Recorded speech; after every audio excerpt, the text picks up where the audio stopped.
আমার এক দূর সম্পর্কে আত্মীয় বিয়ের দিন ঠিক করতে এসেছে, আমাকে বললে হুজুর আপনি থাকবেন, আমি খাওয়া দাওয়াতে নাই, আমি দিন ঠিক করার সময় বিকালে গিয়ে চা খেয়ে দিন ঠিক করব।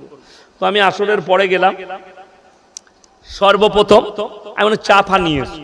তো বাঙালিদের একটা নিয়ম আছে, চা দিলে চায়ের সঙ্গে ডিম সিদ্ধ দেয়, দেয় না? আমাদের ডিম সিদ্ধ দেয়।